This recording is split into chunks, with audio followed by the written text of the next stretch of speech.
Welcome to another Dwarf Fortress video. I'm BasedBellagio. In this video, I want to discuss how people find the elaborate stories in the simulation of Dwarf Fortress. You hear all these amazing events and stories and various details, and a lot of new players don't know how to find some of this stuff.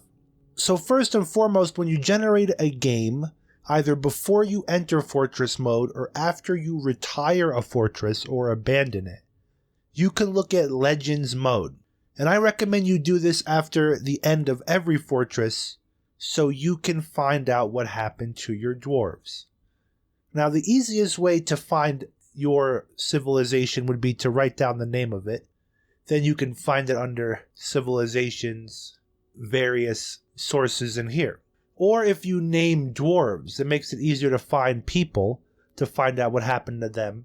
Or if a named enemy runs into your settlement, it's good to just note their names so you can find them afterwards to see what happened. But I find that as long as you know your civilization's name, you can easily go into the history of the whole civilization and go down to the end of it to find out what happened in the end. Another way to figure out what's going on, or to build narratives, is to read the details about individual ideas, artifacts, civilizations, regions, sites.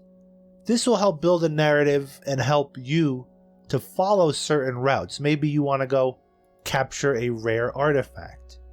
This is a legendary copper shield. All craftsmanship is the highest quality, is encrusted with table-cut sunstones.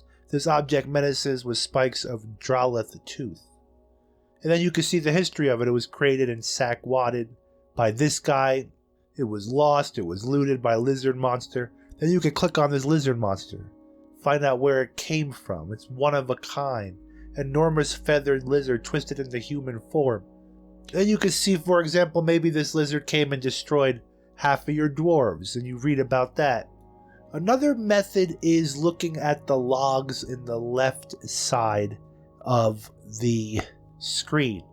Whenever you get alerts, whenever you have trouble, for now you want to leave those alerts up so you can read about your combat. You know, I clear them out every once in a while, but eventually, in a future update coming very soon, there will be better logs.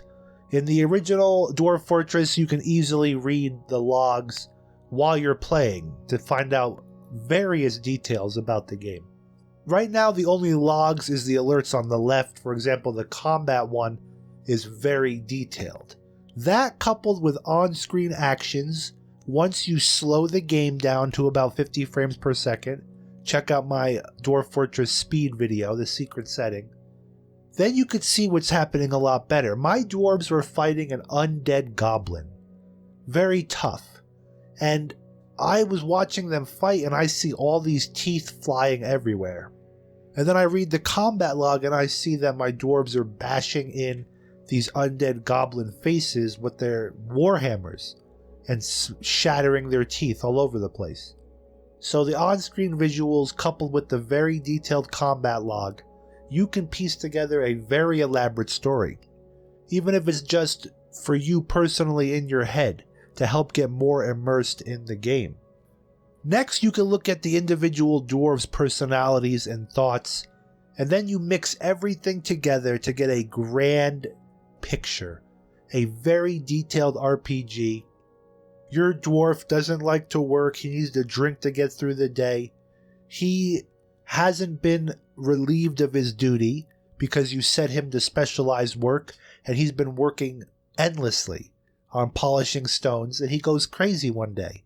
He goes into a spiral, beats up somebody at the bar, a traveling poet doesn't like it, ends up killing your dwarf, or vice versa, the dwarf kills him and now you're at war with the humans. All this was emergent gameplay through the simulation of what's happening in the dwarf's thoughts, coupled with all the actions in the game of various characters interacting with each other. Even various items. Maybe you don't have any booze, and your dwarves are upset that they're drinking water, and vice versa. Once the logs come out and we're able to access them, it's going to get easier. But right now, like I said, you should be accessing your Legends mode after you lose forts before you start a game, so you can kind of gain a narrative of the world, look at the different civilizations, mainly the ones that you're going to choose to be a part of, the dwarfish civilizations. And then the world is your oyster, depending on where you go, what you build. Just pay attention to the alerts, and you will have a unique story in every playthrough you play in this game. And you'll be saying to yourself, man, what a crazy game. What a wild simulation. Let me know what you think in the comments down below. I apologize for being a little stuffy. I'm a little sick and under the weather right now. Thank you very much for watching this video, and hit that thumbs up button if you like it. Hit that thumbs down if you didn't. I'd love to see you subscribe. It helps support the channel majorly. I'm not sponsored by anybody but you, the viewer. And thank you very much for watching.